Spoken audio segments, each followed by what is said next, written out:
Jack Spade back here again, High Noon Leatherworks, for another leather adventure. And as you can see, we're still on the Kukri knife sheath series. So we're going to the next step of completing this knife sheath. We have our pieces cut out. We have our spacers cut out. And now we're ready to get some grooving and some gluing done. So come on in and let's get started. Alright, so today in this episode we're going to cover several different things. One, we are going to groove for our stitching, and this being the front, this being the back will groove from right where the snaps are going to go, where that folds over. The grooving will go all the way around up to the point to where this flap folds over to stitch for the belt loop. On the front, this stays open. That's where this flap comes over and will actually snap right here. So that stays open. We don't want any stitches here.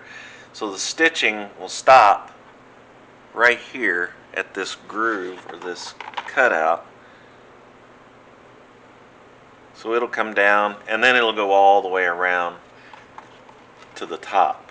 So it will stitch all the way around to the back side and all the way around to this point. We'll have to put some grooves in those pieces.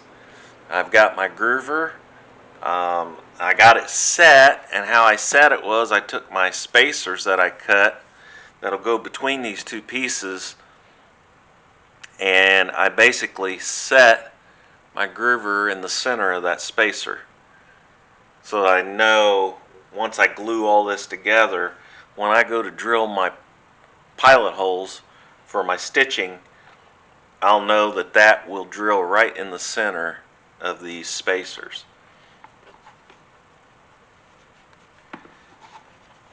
So I'll start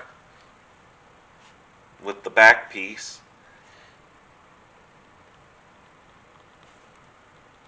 And I'll follow along that edge.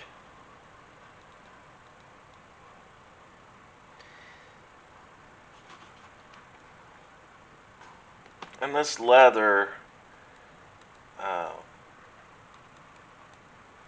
after it's been dyed, is a little stiff.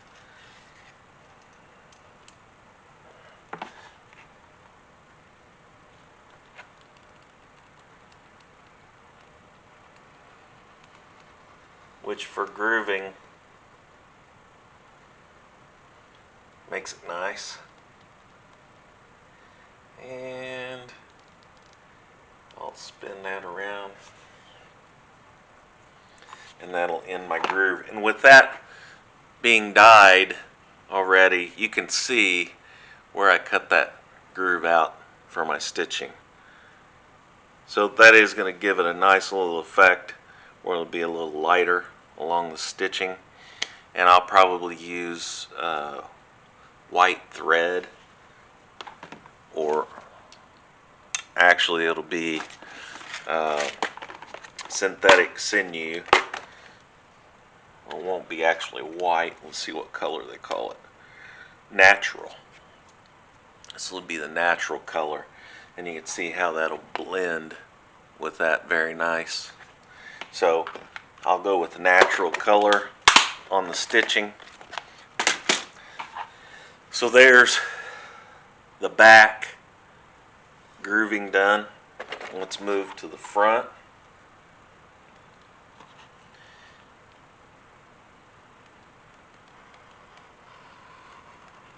Same idea, follow that edge.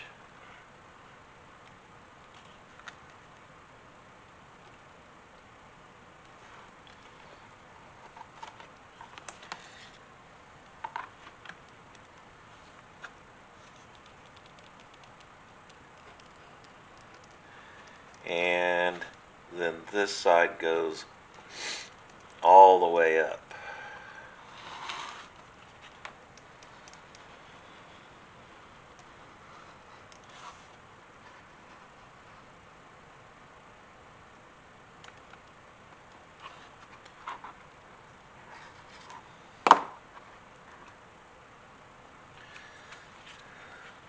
And there's the front piece with all the grooving done. So we've got the front and the back grooved. Now these inside pieces will receive glue, but it's already the natural side, so I don't need to rough that up or anything. I'm just gonna move this around and kind of get it a little more less stiff here. Then let me put my grooving tool up. Then I'm going to take my spacers, one side's natural side, one side's the finished side, and I'm going to take just a little bit of sandpaper and I'm going to rough that finished side up. And I'm not trying to get down into the leather that deep or anything. I'm just trying to rough it up. And the reason I'm doing that is I don't want that hard, slick surface of where I dyed that to be my gluing surface. I want my glue to stick. And I am using some contact cement. And you can get contact cement specifically for leather projects, but what I've found is it's all the same. Contact cement is contact cement, from what I've found.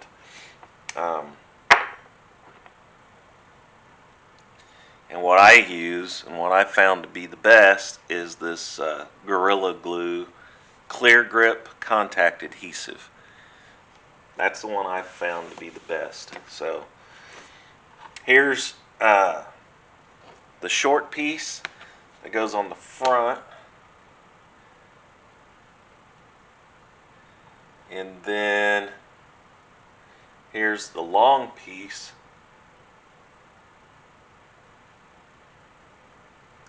that goes on the front. So we'll have to maneuver this a little bit.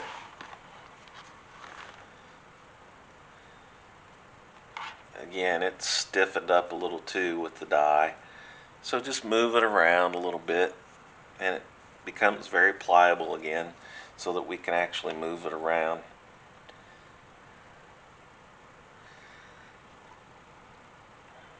So the key to the contact adhesive, I'm going to get me a little dish, a little throwaway cheapie, same thing I put my dyes in, is to get both pieces coated. And as this cement dries, like on your cutting mat or work surface or whatever, you can just wipe it right off. It'll just ball up and you just throw it away. I'll put some in this clear throwaway container, and it doesn't take a lot.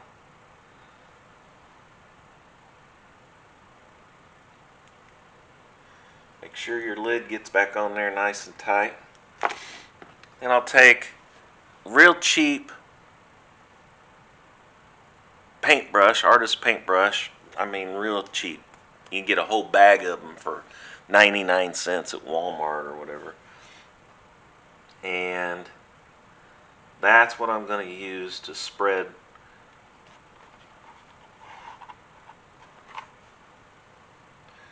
on my contact cement. Now I definitely do not want to go past the width of my spacer,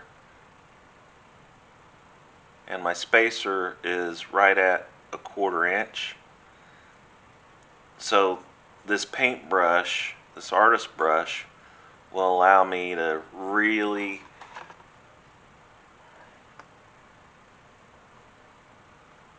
keep it within that 1/4 inch mark. You can mark it if you want to, because you're not going to see it, it's on the inside, but I just do it by eye. If you don't get it spread out real good, then you're going to get some squeeze out when you put your clamps on there.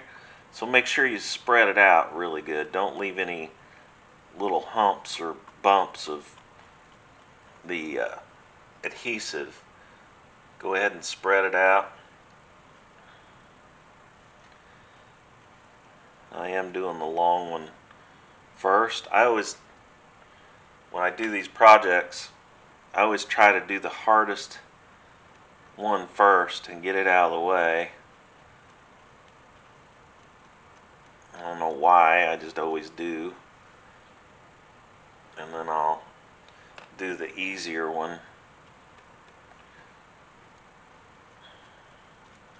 I just figure if I'm going to have problems, it'll be the problems I'll have will be with the hardest or largest side, or the one that has the most curve, or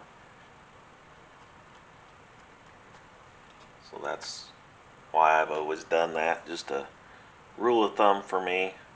Just do the hardest one first, or the largest one first, whichever. This is just the longest side. And all this glue is doing is really holding that spacer in place while we do the drilling.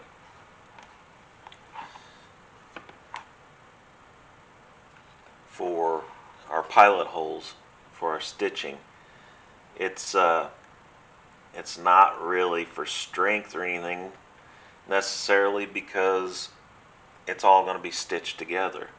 So it's going to be very strong just by being stitched. So it does strengthen it up, I will say that. But as far as the actual reason I do it, is the main reason is to hold it in place with the other pieces while I'm drilling my pilot holes. Because once I get my stitching in there, it's not going anywhere. So you put it on each piece. So I put it on the inside of my front of the actual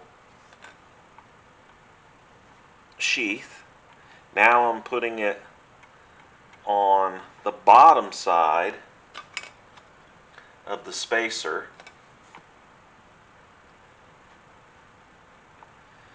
And you let those kind of dry, air dry, for a very short period of time. And what that does is it makes them real tacky, so that when you put them together and you mate those two pieces, that's where you get that super strong contact and they stick. Got lucky, that was exactly the amount of glue that I needed. So it took long enough. This glue here on the edge is definitely ready. This, it took long enough to put it on there. It's ready. So then what I'll do is I'll marry those two pieces up, and I'll just push down on that, and I'll make sure my edges match up. That's the key to a good, clean edge and a real nice finish to that edge once we're done stitching and We do a little burnishing at the end. I'm probably going to use a little bit of beeswax on this edge when I'm done. So that should make it real nice and finished looking. Alright, so got those two pieces married together. I went down and moved the edge to where it's nice and even with the outside edge so that they match up.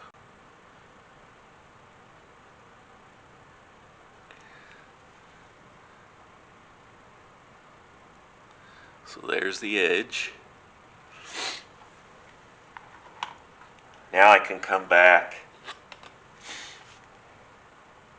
and do the other side, this side here, because I want to do both sides of this one piece before I put this piece on top of it and clamp it all down.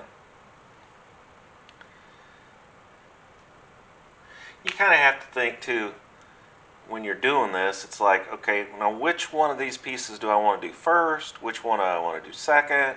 Like I said, I try to normally do the biggest piece or the hardest piece first. But that's just me. Sometimes it's a necessity to do the smaller piece because of the way the project's laid out. So I'll turn this around to the short edge now.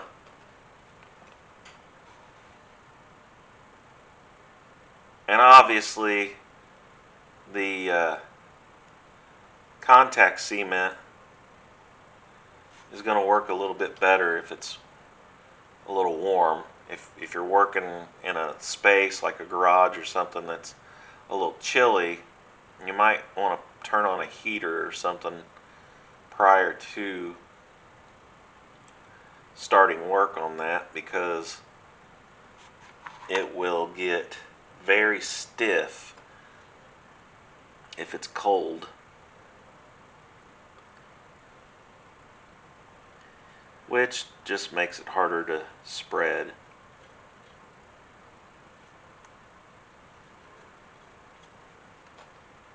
But I find that I've used different tools, and I've used old credit cards or gift cards to spread this stuff. I've used Q-tips, all kinds of stuff, and I just find that these cheap artist brushes work just as well as anything, and they're so cheap. You know, they're not costing you much at all. You get a whole bag for $1, and when you're done, you just throw them away.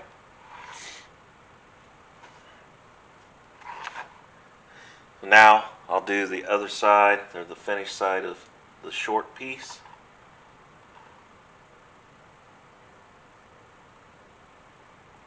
And obviously, because this is the shorter piece, I'm going to finish it quicker. So I'll probably have to let it set for a minute to get tacky.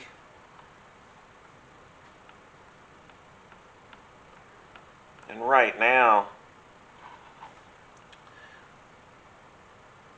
when we put this on there, all it's doing is holding it in place until we get the backside piece on there.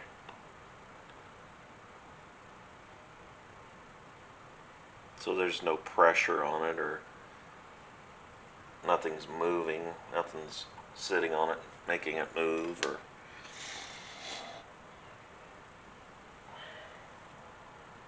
and then we'll place that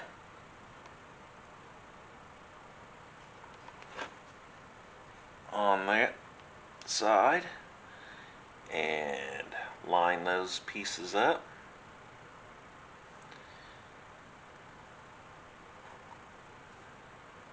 And again, I'm getting a little squeeze out. That's okay, because that contact cement. As soon as it dries, you can take your finger and run it over that edge and it'll just ball up and you can throw it away.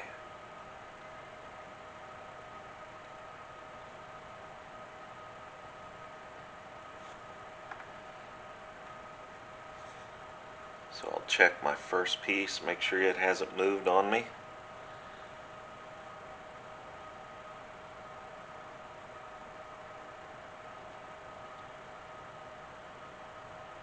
It still looks good.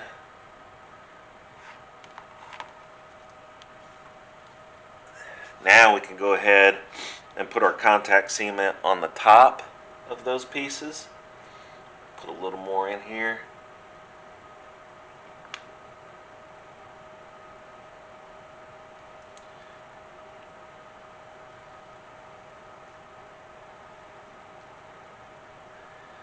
And I may have to put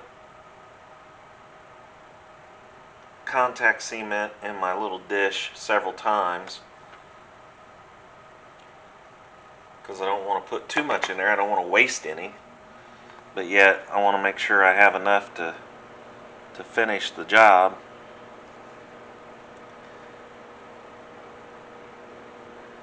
And it seems, like I said earlier, it seems that contact cement is contact cement, but it's about like anything else. I think you get what you pay for. You know, I don't know how many of you have used Gorilla Glue products, but every Gorilla Glue product I've ever used seems to be very high quality, and that's what I've found with their contact adhesive, is that it's really good quality. And I have used other types of adhesive before. Not really had any trouble with them or problems with them. It's just I prefer the Gorilla Glue product.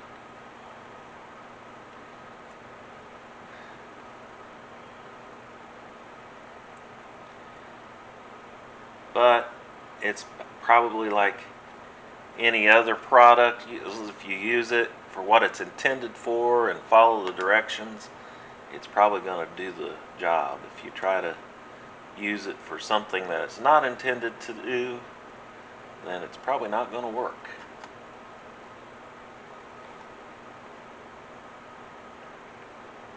Alright, so I come around down by the toe down here. I'll finish that up. Then I'll go to spin that around and I'll do the straight side.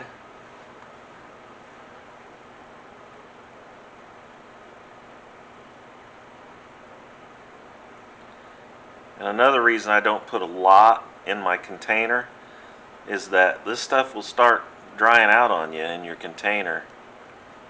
So it'll get tacky real fast. So you want to be real careful not to put too much in there. You may waste it and have to throw it away and start all over with a new container. So you have to work pretty quickly when you pour this stuff out.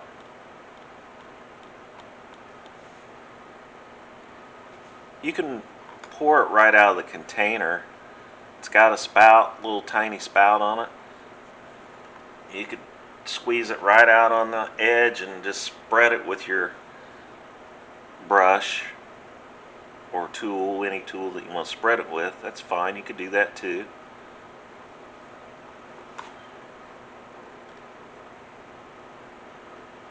Alright, we'll let that tack up while we do the other side. Now, on the back side, when I do it, I want to stay where I put my groove, because that's where my stitching's going. So I don't want to go past here where the flap is, and I don't want to go past here where the piece is to hold on the belt loop. So I want to pay real close attention to that as I put my contact adhesive on here.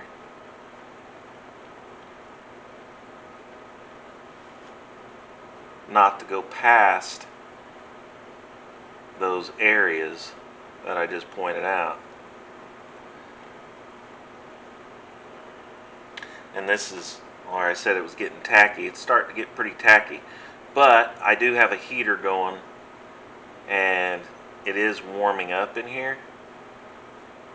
So it's warmer than when I first started, and that will make it tack up too. Once it starts getting too tacky, you won't be able to get it to stick to your brush. So and it'll want to ball up on you, just like when it dries out on the edge.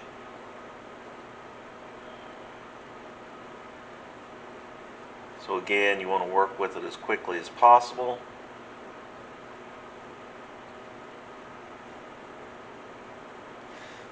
Turn that around, start coming back the other way.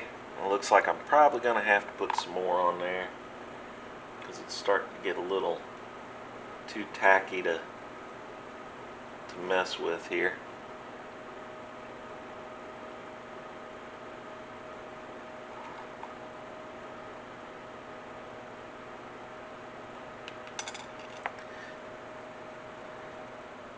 So it's going to take a little more. Try to put it down here in the corner where I don't have any yet. I have a clean surface on my little cup, a little dish here.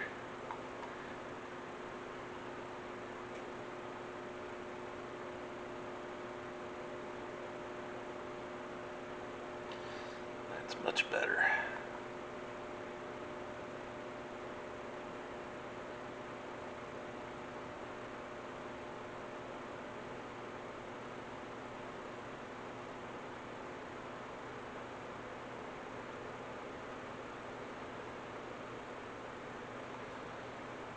So I'm working as quickly as I can, but yet trying to be careful not to get any of that adhesive where I don't want it. I want to be careful that I keep that adhesive on the edge and within that 1/4 inch area.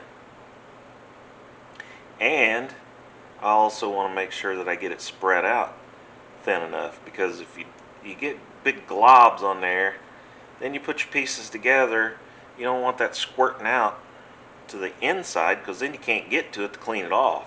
The outside's no problem. You can get to the outside and just wipe it off. But the inside, you can't get to. So that creates a mess, or could create a mess,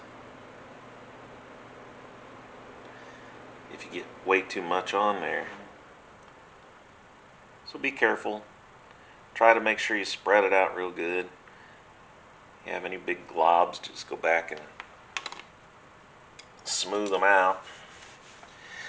So have both pieces, both coated. This one's coated on the inside. You can see the shininess. That's your adhesive. This one's coated on top of the spacers. You can see the adhesive. That's the shiny.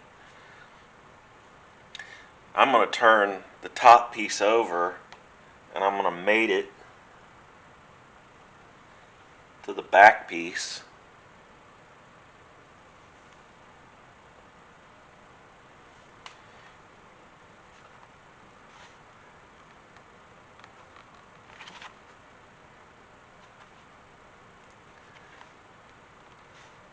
And the same as I did with the spacer, I'm going to push it down.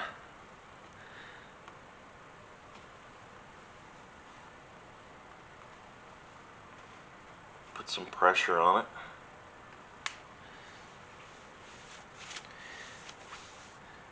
And then I'm going to put some of these plastic clamps on here. I found with these plastic clamps, they're just spring-loaded clamps, but they have enough pressure to keep that from moving, but they don't have enough pressure to actually put any marks in the leather.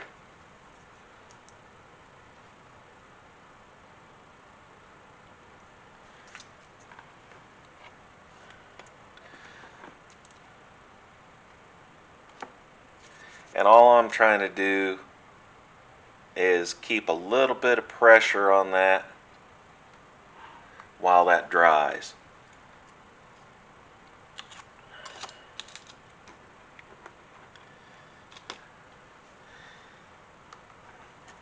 And then it won't take very long, just very few minutes. That'll dry. Then we can come back and clean off the excess. It squeezes out. And I do like to go through in between my clamps and just squeeze those pieces together and make sure that we have good contact, because that's the key with contact adhesive, hence the name.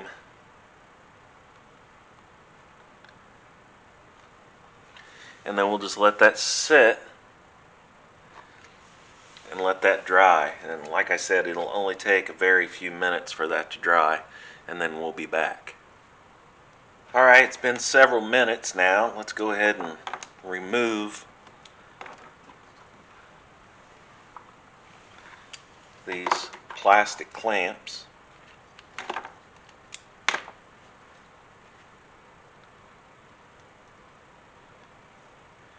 And any of that adhesive that had squirted out between the layers, I can just take my finger, I'll hold it together with one hand, take my finger and rub it. Now I'm rubbing it in one direction. I'm not going back and forth, I'm rubbing it in one direction. I'm not sure if you can see that or not, but that stuff will just roll right off of there. And then I just put it on my self-healing mat and just put those little pieces together. I'll turn it again, hold it together with one hand and push in one direction with my other finger on the other hand,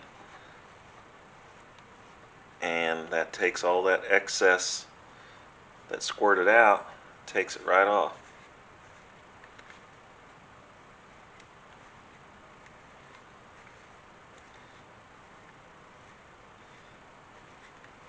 It's not taking any of the adhesive off that's between the layers, it's just taking anything that had squirted out above the surface on the edge. That's what it's taken off.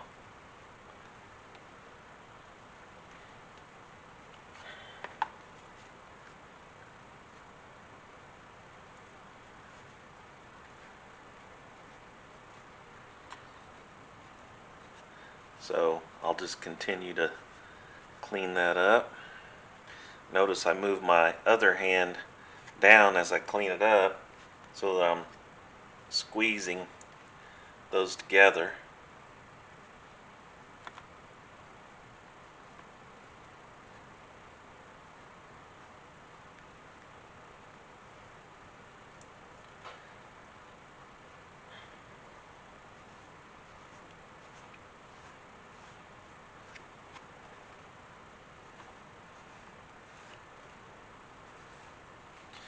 Alright, so I've got all the excess cleaned off. We've got our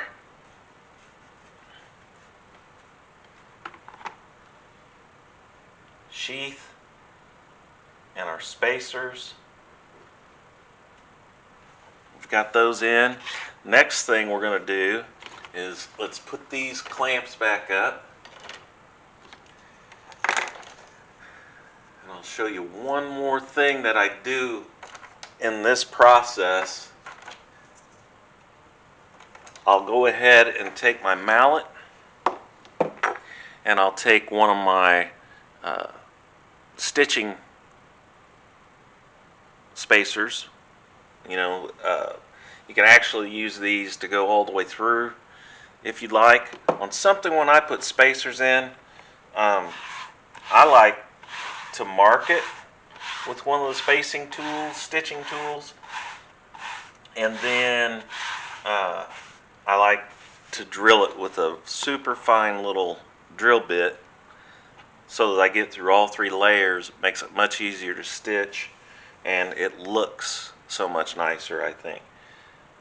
What I'll do is I'll start right here at this point, and all I'm going to do is tap on that very lightly just to make a mark. I'll move it down, put my last one in the last mark, and I'm just barely tapping on that. I'm not trying to go through any of the leather. I'm staying in my groove that I made.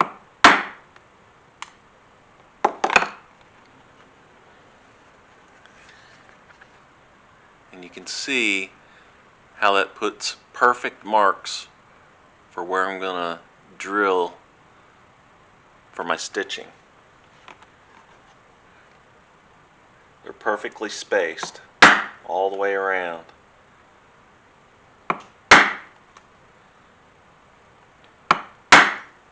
So as I continue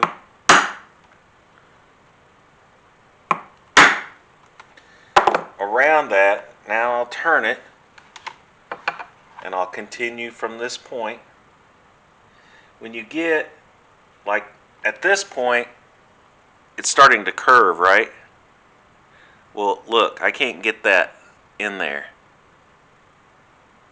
So the best thing to do at that point is, if you have a 2-hole, is to go to a 2-hole. This one's a 4.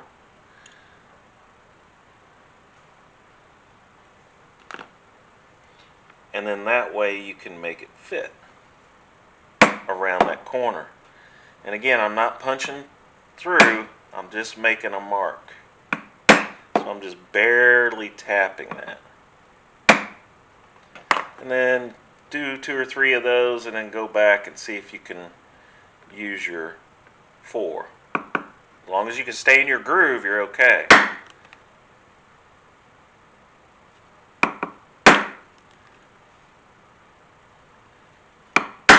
Remember, we're just using this as a reference to drill our pilot holes for stitching.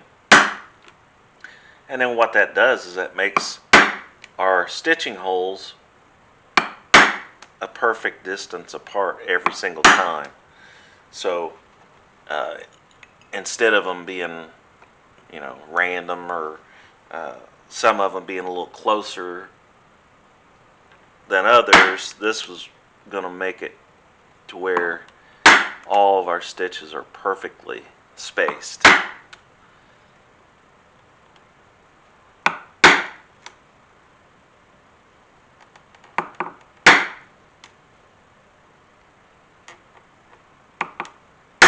And on this last one, I'll leave myself just a little bit here. I'll leave a little space between the last hole and the edge of the leather, and the same way down here. So either way, either end that I end up finishing at when I'm stitching, I can hide my stitch under there. And chances are I'll end up with a little more room down here on this end. So this is where I'll start my stitching down here, and I'll end it down here so I can hide my stitch. So there you go. Now we have our 4 pieces glued together, and we have our grooving done for our stitching line. We have our pilot holes in there for our stitching holes, and it's starting to come together, as you can see.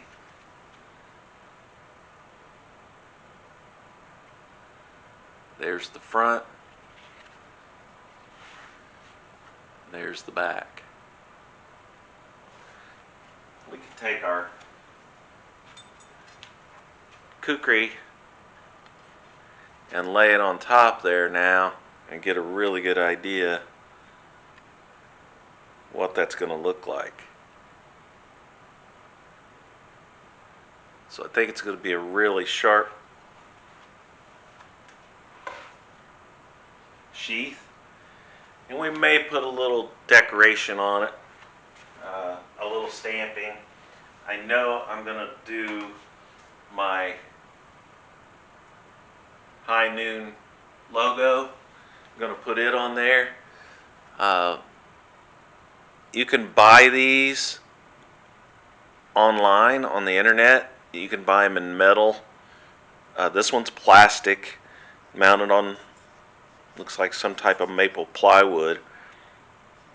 But it's got my name on it, High Noon Leatherworks maker.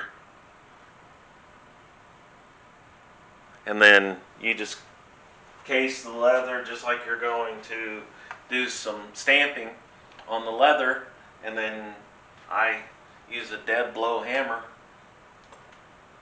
and come down on that, and it puts my logo on there. So tells who made it. And that one, the plastic one, it's lasted a really long time. I haven't had any problems with it, and I thought very inexpensive. It was under $25. So it works really well.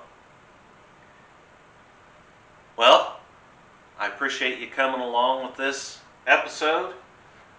Got another step completed for the Kukri knife sheath. Come on back for the next episode and we'll continue this project. Like I always say, please like, share, and subscribe, and I'll see you next time.